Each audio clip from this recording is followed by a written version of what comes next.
Welcome to Hope Blooms, a podcast from the Early Pregnancy Loss Association. At EPLA, we seek to support women and families suffering early pregnancy loss by providing resources, education, and community. It is our vision that no one suffers miscarriage alone. Welcome back to Hope Blooms. I'm EPLA's Executive Director, Emily Carrington, and with me is our President, Maria Servold. Today, we are pleased to welcome a new guest to our podcast. This is our first opportunity to talk to another lost mom on our show. With us today is Kathryn Wales, who will share her experience of the loss of her sweet daughter, Theodora, who died at 16 weeks gestation. This is considered a second trimester miscarriage. Kathryn's story is one of strong grief and beautiful mourning, and we trust that you will see that strength and beauty shine through as she shares her story with us today. Kathryn, thank you so much for joining us today. Thank you for having me. So tell us about Theodora. Well, my husband and I had already had one child, our son Gregory, and he came along so easily and unexpectedly, actually. We thought we might conceive like a year later, but then got at other plans. So he showed up in the middle of my busiest season of work. And it was really kind of chaotic, but my husband was able to care for him during the day, and we really did find a good balance, and it turned out to be really wonderful. But that feeling of not having control was upsetting to me, and so I was determined to control aspects of my next pregnancy. And that really is an important part of my story, that I was trying really hard to conceive a daughter. And I was reading about how to increase the chances of having a girl or a boy, and plotting meticulously to get just the right age gap between my kids. And I just had a completely different experience of trying to get pregnant and being pregnant with that second child. And I think because I felt really great about having achieved this goal, I was very talkative about that pregnancy from the beginning.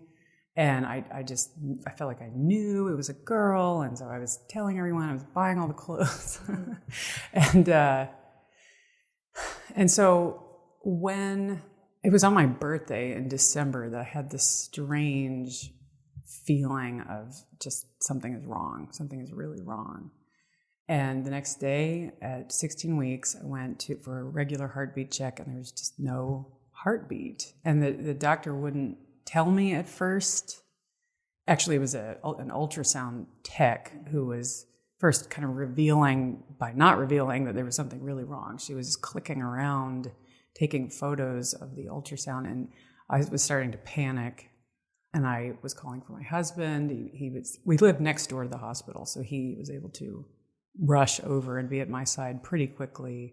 But it just, I didn't know it was possible, honestly. That's how it felt. Like, this can't be. I didn't know people who had experienced miscarriage, or just it hadn't been shared with me. The word was not in my lexicon at that point. So lots of shock. And it was right before Christmas, and I had to be induced. So I had to labor for 11 hours. That was very strange. And that was in the hospital? Yes. So because we were hoping to travel to see our families at Christmas, the doctor advised that we induce rather than wait, because he didn't want me bleeding on the side of the road. So that was the plan. It was like December 23rd, I think. And they also told me that the pain was probably going to be worse than my 9-pound, 2-ounce son, because of how much farther the muscles would have to contract to push her out. And that was really terrifying. I thought, I'm in too much pain already, like, no more. So I was trying to decide whether or not to get an epidural. It was very tumultuous. I was also doing things like trying to watch Hamlet in the hospital room. And that was freaking out the nurses. It's a good way to censor your mental health with Hamlet. So we turned that off and put on Integrate Silence, which is a wonderful movie about monks. I don't know, that was way better, more peaceful. I don't know. Where shall we go from here? So you had to induce labor and move forward. What was your experience in the hospital with the nurses? In those days or in those moments following her birth, do you have much memory of that? Yeah. That fear of pain, that is what I remember most. And I was suddenly alone at one point. It was 11 hours in. I had been there all day. My husband went out to get some food. And I sat upright in the bed and just begged God to just take over, because I couldn't make up my mind about whether or not to get drugs. And I just said, please just take this out of my hands. And then I made the sign of the cross and sat up, and she slipped out. Slipped out. No pushing, no contracting, no pain. There she was. And she was just in the sack. And we just held her. I just held her in my hands for, I don't know, an hour or something. Jordan held her too. We could see all of her features. She weirdly looked so much like our son, Gregory, just like a tiny Jell-O mold version of him. And I'm really happy that we got to have that. I remember describing this to my cousin who had a couple of miscarriages, but hers were always earlier and kind of in the toilet. And she told me that my story was like her worst nightmare, that there would be too much, too real, too much encounter. And I thought, no, I can't imagine hers. I mean, that seems hard. I just really saw that it was kind of, there was a fittingness to the way our miscarriage happened. Yeah, and we also had a great gift in that my in-laws, I didn't really understand this at the time, but my mother-in-law like swooped in and started making calls to the hospital and making calls to a funeral home to give us the option to bury her. And we actually weren't supposed to even be in that part of the hospital because we were at 16 weeks and not 20. So that was not my mother-in-law. That was my doctor. My doctor, for whatever reason, just decided they're going to the OB unit, not the ER. And so that really changed the atmosphere. It wasn't treated like an emergency, like this was just a lot of bleeding or something. It was treated like there's a child here. And I know that was unique because I've talked to many women who did not have that kind of, it was not a very humane experience for many of the people I've spoken to, but it really was for us, thank God. I want to talk a little more about the burial and that you had the opportunity to do that. I know many women, especially in early loss, either can't find the remains or then don't know what to do with them. Can you talk a little bit more about what you did and what did you do? Did you do a funeral and ceremony as well? And who sort of joined you in that? So the funeral home in South Bend, Indiana, the main one, Palmer, that family happens to have a particular like charism for miscarriage or just a real kindness towards those who have experienced it because they've had a lot of loss in their own family. So I know that was part of it, was that they were really cooperative. And so this was one of the calls that my mother-in-law made to just say, hello, my son and his wife have lost their child. They're at the hospital now. What can you do for us, kind of thing. And they just swept in. They had different size caskets for every stage of development. So we decided to get fetal testing done to try to understand why, because there were some physical symptoms that were a little curious. She had a big cyst coming out of her neck. One of her limbs was a little dwarfed, which is that I have that. I was born with a dwarfed limb. So that was really interesting. And just to know whether or not we had a kind of genetic predisposition to this sort of thing. So at first her remains went to this lab, and because it was Christmas, everything was kind of halted. I think she was in a freezer for a while. But so we had to wait for those results, and then we could get her body back. So we traveled to go see our families right afterwards and came back for the funeral. And that was very hard. to leave at that moment. But I felt like I really needed to reconnect with my parents, who were handling it in ways that I didn't quite understand, just like not talking about it and not knowing what to do.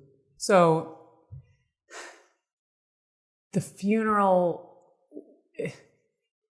let's see. I mean, we asked a priest to come and meet us there. It was just the three of us, my husband, myself, our son, and then this African priest. I'll never forget him. He was reading the wrong prayers. It was like the blessing of crops or something. Oh, no.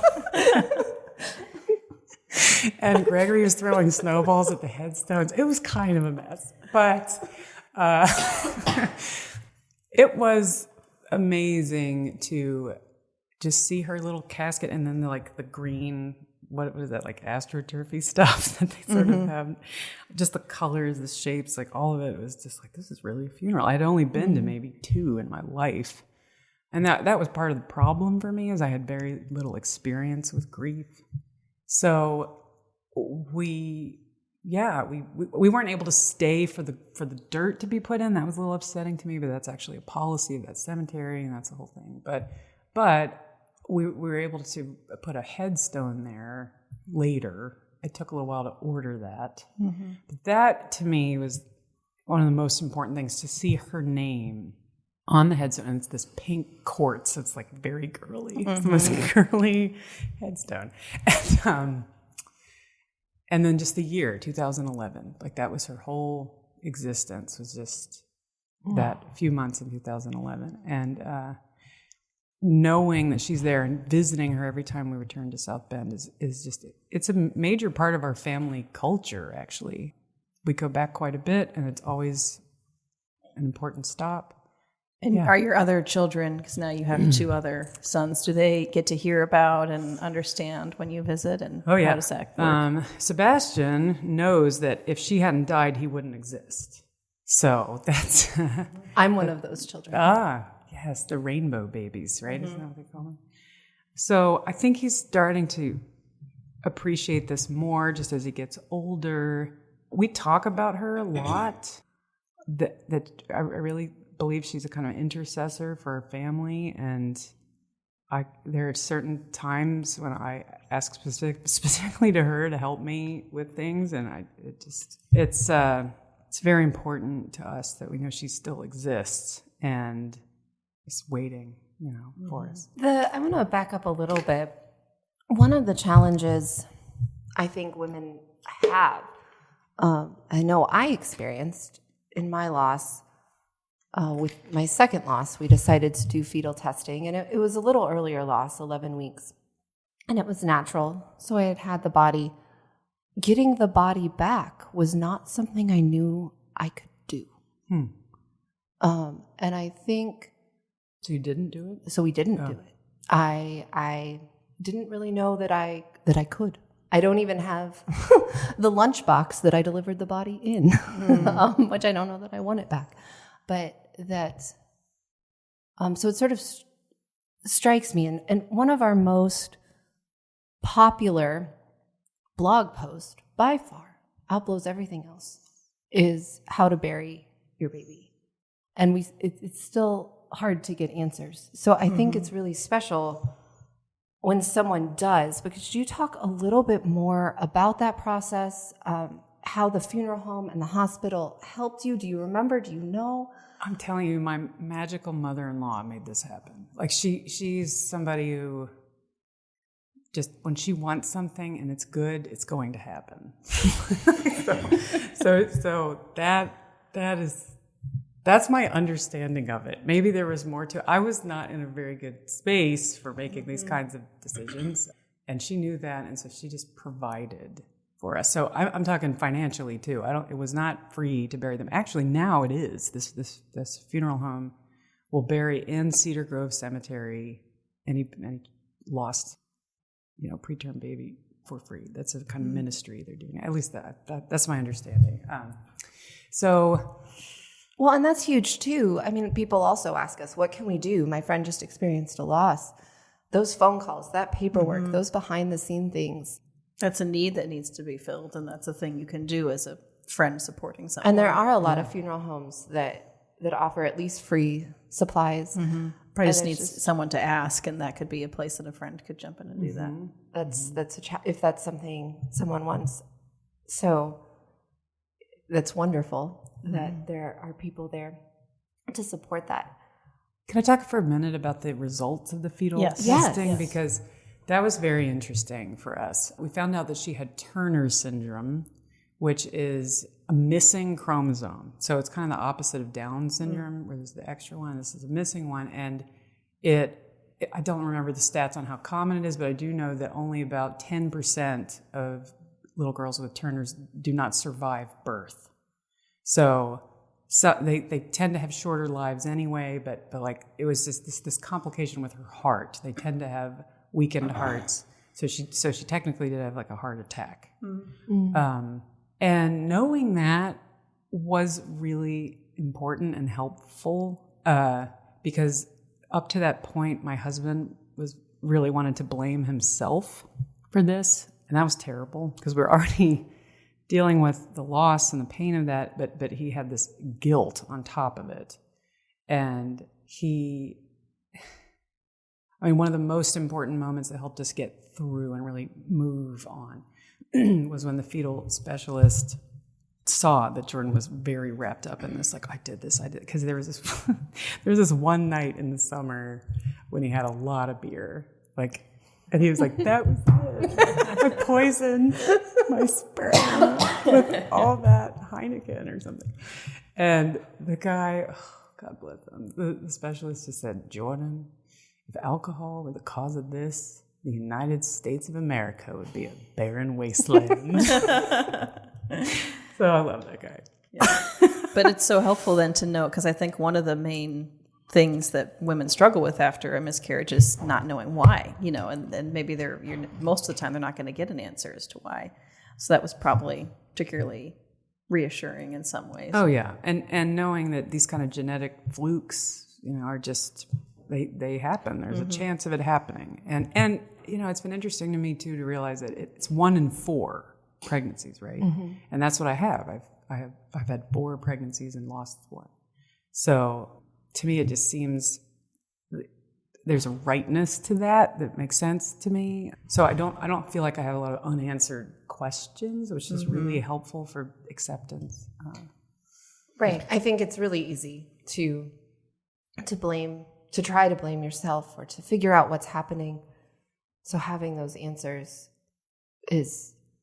can be really, really helpful, and that there can be reasons, and that it's common. It feels isolating, and it is unique. It is your own child, but it's also something so many have gone through. At the time in 2011, what was the conversation like about miscarriage? Zero. Okay. Because I tend to just be more active, vocal, social. I don't know. Everybody knew about ours. I wrote a long letter on the Feast of the Holy Innocents explaining it. Jordan wrote a really long prayer that we shared with family and friends. I'm going to interrupt. When did you announce your pregnancy? I don't know, like immediately. Okay. So everyone knew she existed. Everybody knew she existed. And everyone knew. Because of my kind of hubris of, I did it! I made this one on purpose! So, right. And I was starting to show, a little bit. And so that was why I felt like I just have to keep talking about this. It wasn't as, right, there's no secrecy really about it. But what I came to discover very quickly was that it was just how common it was. I truly did not have any idea how common it was. So once I started really telling the story, it turned out that 11 of my friends had miscarried that same year. And I had no idea. And they just weren't grieving with anyone, or they were. They were with their husbands in whatever way they could, but it was still a really isolating experience. And so we really formed a kind of support group just among ourselves to share emotional resources and other things, and especially meals too. Like we were accustomed to bringing meals to one another for births, but tons of people brought me meals for my miscarriage, and I didn't expect that, but it meant a lot to me.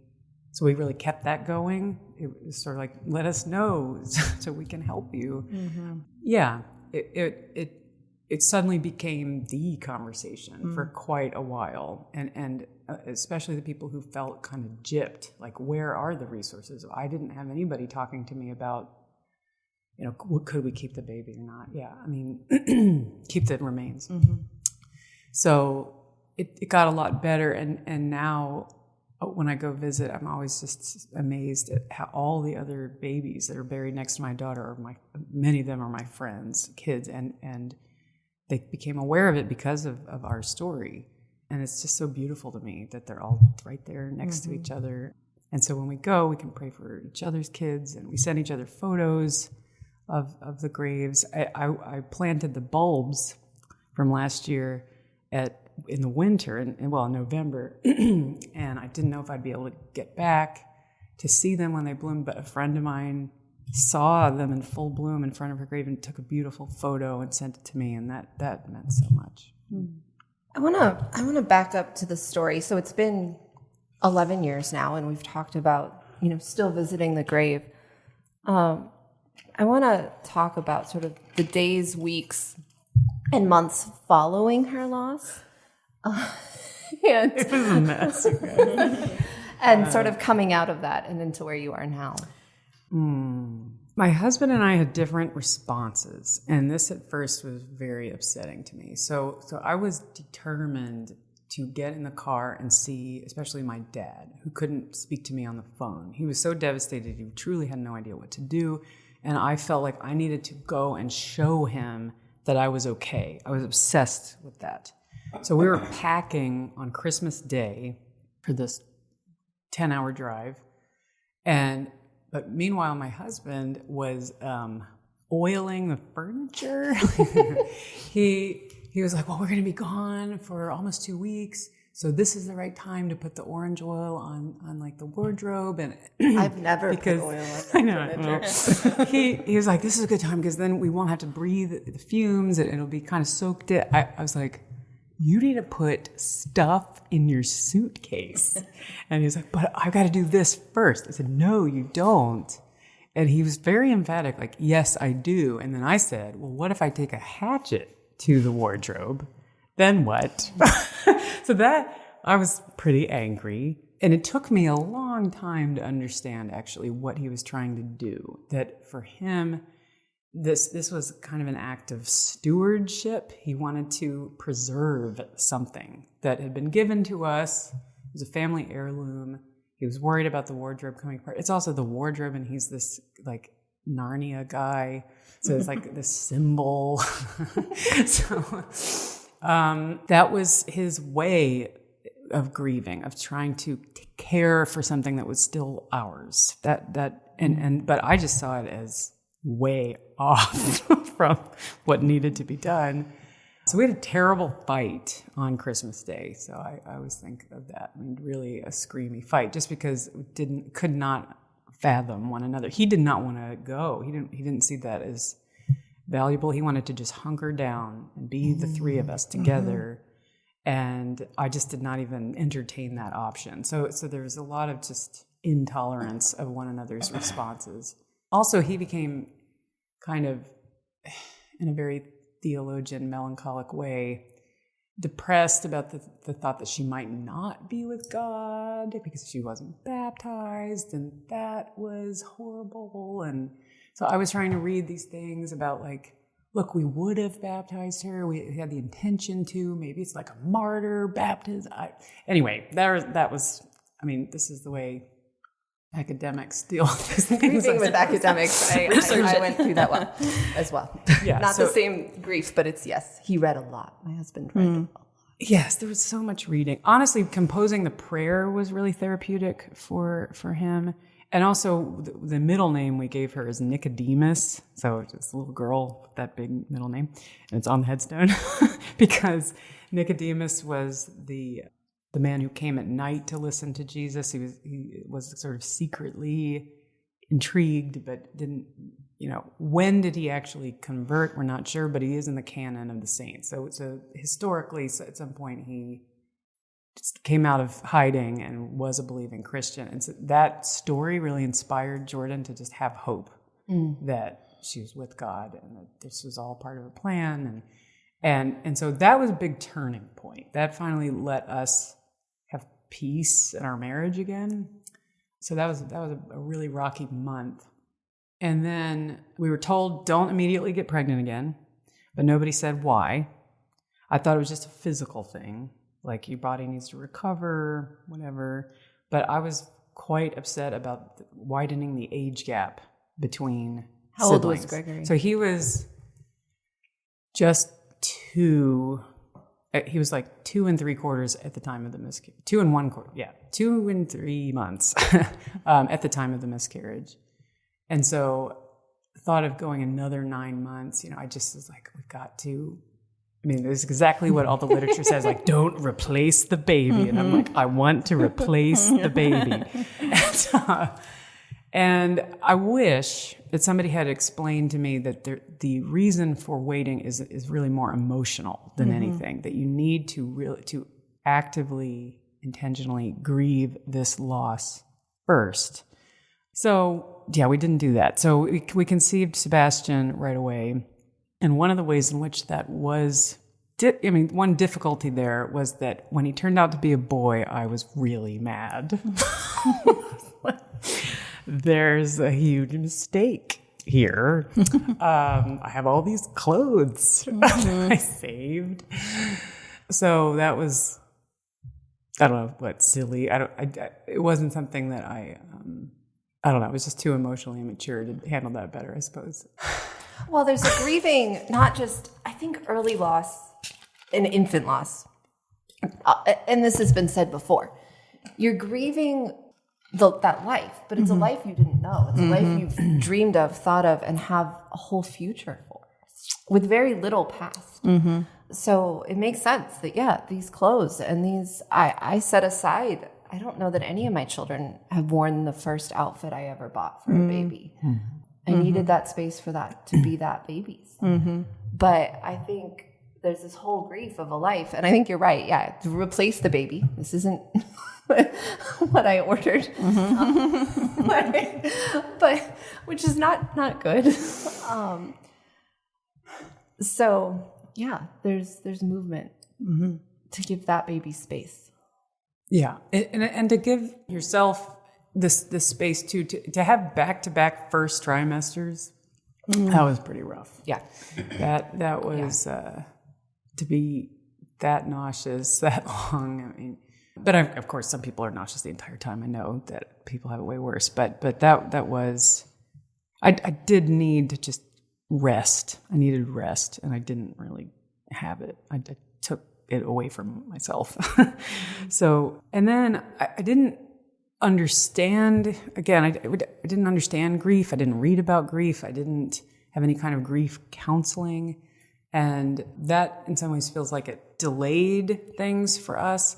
But then, how many years ago was it that Nancy Kingma came? Like 6 years ago or something? It was like 4, I think.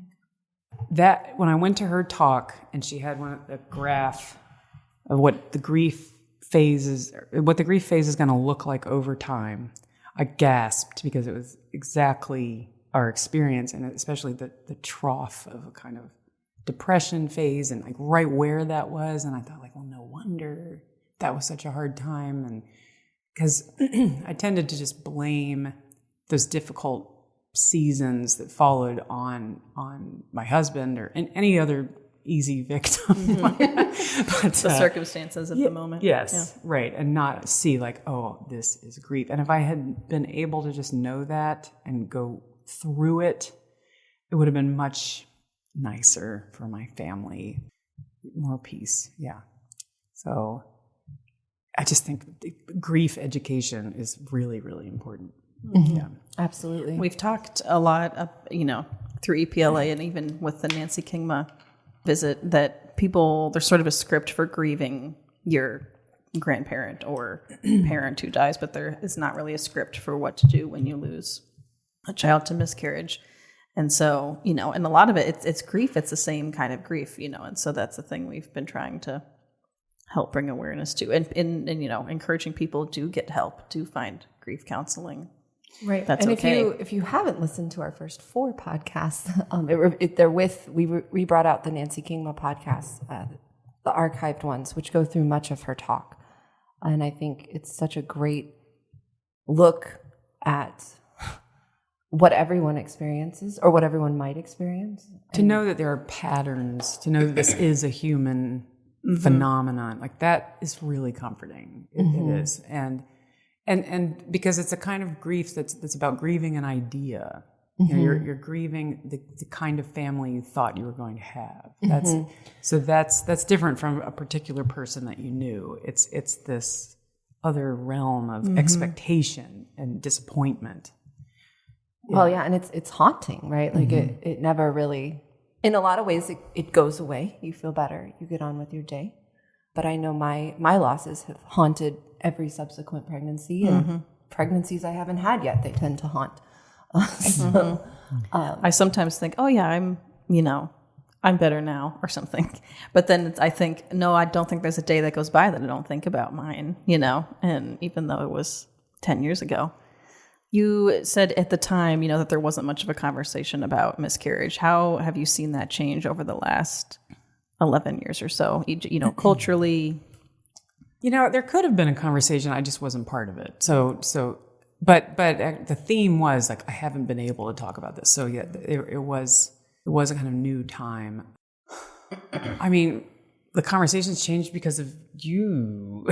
When I moved here and first was aware of what you all were doing, I was involved a bit at the beginning and just, I love what you do with the care packages and things. I mean, that changes people's lives to be given this kind of permission to acknowledge the reality of this, the good, the bad, and the ugly of it, to really have an almost like liturgical kind of a practice of it. It is a process. It's a process. It's something that I just think so much about, like the ways in which we don't have these rituals for things anymore, and we need to create ritual and encourage one another to do that. So, well, and this may be a whole other podcast, but I think miscarriage so commonly gets mistaken that it's not a physical event, or at least the physical event is over. You're sad that someone died, but it's an event that happens to your body, and can be a very major one. And I think there's something to recognizing that, even if it is with a care kit, that marking that this is a real physical body event. And I think that's an important part of getting through that grief. So, yeah, because of the nature of my miscarriage, there wasn't, I didn't have to have a D&C or anything, but I know people who have felt like the physical aftermath is like adding insult to injury. And they just don't expect to bleed that much. They don't expect to be that fatigued, and so just receiving those pads and things, it's just like, get ready. I mean, it's like, here's what you need. I just think that, acknowledging the physical part is very much a part, because it's that, in a way, the body can kind of prompt the right kind of emotional response. Like the body is kind of shedding and grieving and recalibrating. And if we really pay attention to that and kind of follow that in a way, that could be a kind of hint at a script. Right. I think that's great. Well, Kathryn, thank you so much for joining us today. Even in the dark places, your hope and healing have been very inspiring, and we hope our listeners experience that too. So thank you so much. Oh, you're welcome. Thanks so much for having me. Thank you for listening to Hope Blooms, a podcast from the Early Pregnancy Loss Association. To learn more about how we and you can support women suffering early pregnancy loss, visit our website at miscarriagecare.com or find us on Facebook, Instagram, and Twitter. Thank you for listening.